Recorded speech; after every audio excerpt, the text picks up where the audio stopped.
Paz. En esta mañana del 1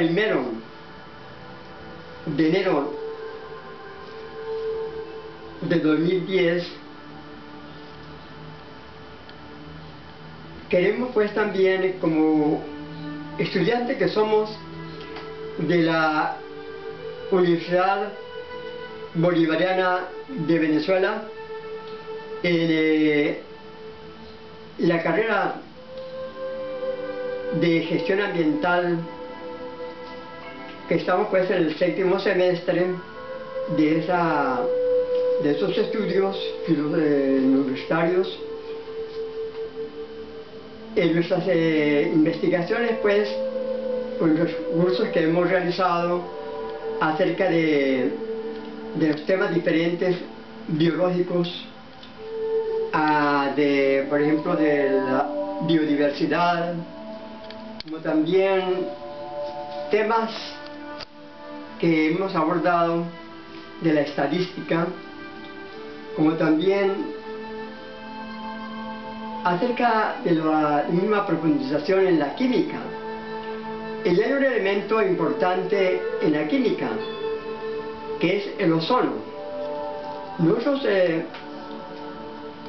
al leer la obra del doctor René Ferrier en los propósitos psicológicos en nuestra Tierra, hemos encontrado un tema interesantísimo que nos ayuda a complementar o a profundizar en este elemento tan importante del ozono, que es la capa protectora de la Tierra, y que pues debemos de profundizar en este tema tan interesante y que nos complementa maravillosamente el maestre doctor Le Ferrier, que fue un biólogo por excelencia en sus estudios universitarios. Nos dice en la página 211 de los propósitos psicológicos, edición Perú: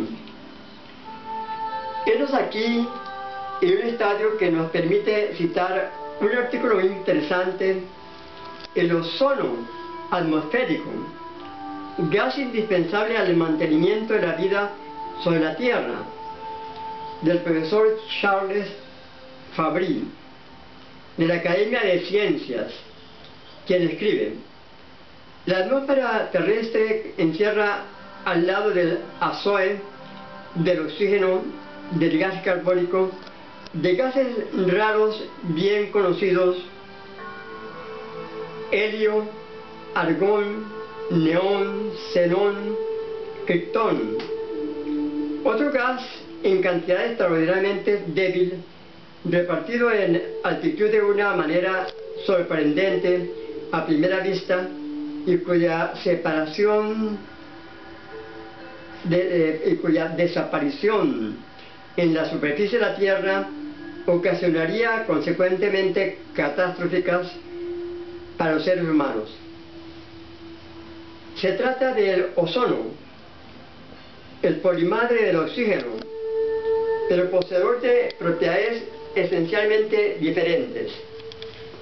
Él se forma en la muy alta atmósfera y sobre todo en las regiones polares, por la acción de la radiación ultravioleta del Sol sobre las moléculas del oxígeno.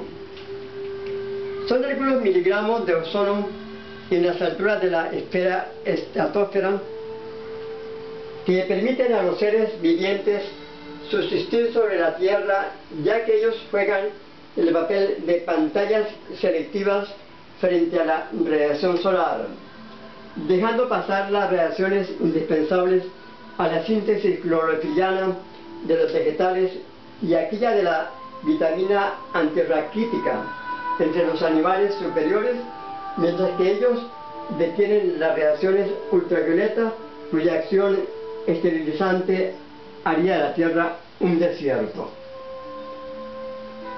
Actualmente es un hecho bien conocido que cantidades infinitesimales de ciertos cuerpos pueden tener una enorme importancia para la vida humana y para la vida en general sobre nuestro planeta. El caso más banal es aquel de los venenos. Con un grano de estrinina se puede matar al menos a 20 personas. Ciertas toxinas son mortales a dosis aún mucho más débiles. Se trata de acciones nocivas, pero desde el descubrimiento de las vitaminas y de las hormonas se conocen sustancias no vivientes cuya presencia en la alimentación del hombre es necesaria. Ellas se revelan por las enfermedades que causan, sino por aquellas que son debidas a su ausencia. Enfermedades que son curadas por la asociación a los alimentos de una cantidad increíblemente pequeña de vitaminas.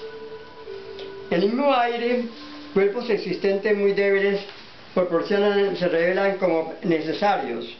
El aire, formado principalmente de oxígeno y de azote, contiene una muy débil cantidad de gas carbónico no respirable, pero necesario, sin embargo, a la vida vegetal. Es de él que bajo la acción de ciertas radiaciones solares, todos los vegetales verdes extraen sus sustancias, fenómeno grandioso sin el cual la vida vegetal y a continuación la vida animal, tal como nosotros la conocemos, desaparecería de nuestro planeta. Y sin embargo, la proporción de este gas en el aire es bien pequeña, cerca de 1 sobre 2000 en el volumen, o en el peso, 1 gramo por metro de cúbico de aire. Es de allí y del agua que ya se extraen yacimientos de hulla. Son formados de ahí que vienen el aceite de oliva, el azúcar de las remolachas y la glucosa de las uvas que se convertirían en alcohol de vino. El ozono atmosférico va a otorgarnos todavía un ejemplo de la importancia de lo pequeñísimo. La acción es cierto en menos directa que en los casos que acabamos de citar. El ozono no actúa como elemento nutritivo o asimilable, ni como veneno antídoto. Actúa como protector para impedir que las radiaciones nocivas venidas del sol destruyan la vida sobre la Tierra. Él forma sobre nosotros una especie de quitasol que filtra la radiación solar, quitándole aquello que sería nocivo a los seres vivientes y dejando pasar aquello que les es útil o necesario.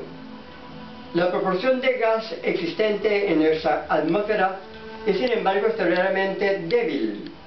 Si estuviese uniformemente repartido, la proporción en volumen no sería sino de 1 sobre 4 millones, o si se prefiere, 1 litro que pesa cerca de 2 gramos en 4000 metros cúbicos, en volumen de una gran sala de 20 metros por 20 y los 10 metros de altura. El nombre de ozono viene de una palabra griega que quiere decir tener olor, y se nombra también escogido ya que ese gas está afligido de un olor muy fuerte y particular que permite descubrirlo en mucho menos de 1 millonésima en el aire.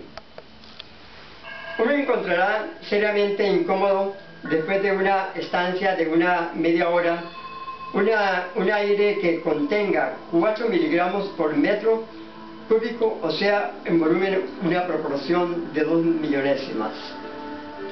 Por otra parte, es por su olor que el ozono se ha revelado.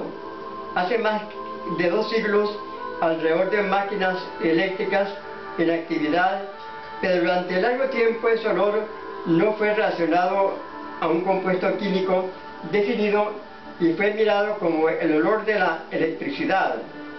Es solamente en 1840 que 2 trabajos de Schwann, Bain, de Bail, Suiza, y que se desarrolla en la idea, se está en presencia de un gas definido, una especie química a la cual se le ha dado el nombre de ozono, a nota de que éste se conociera su nombre.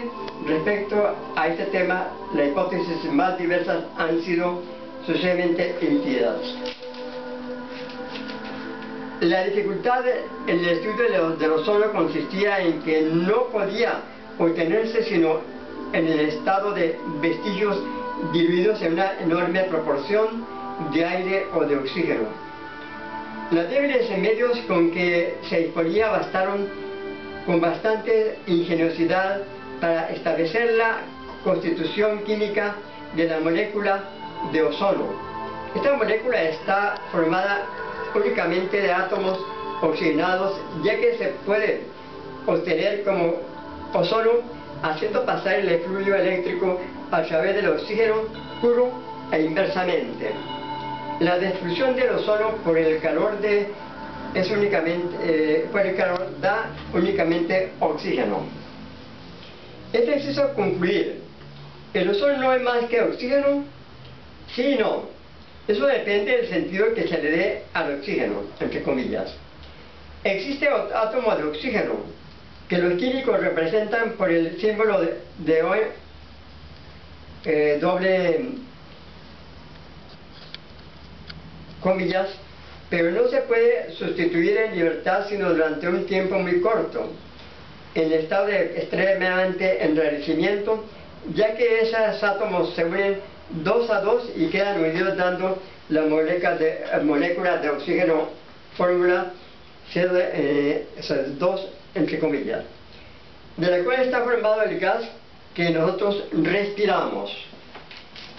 Cuando uno dice el agua es una combinación de hidrógeno y de oxígeno, es del átomo de oxígeno que se trata, pero en la frase el aire es una mezcla de azote y de oxígeno, se trata de la molécula.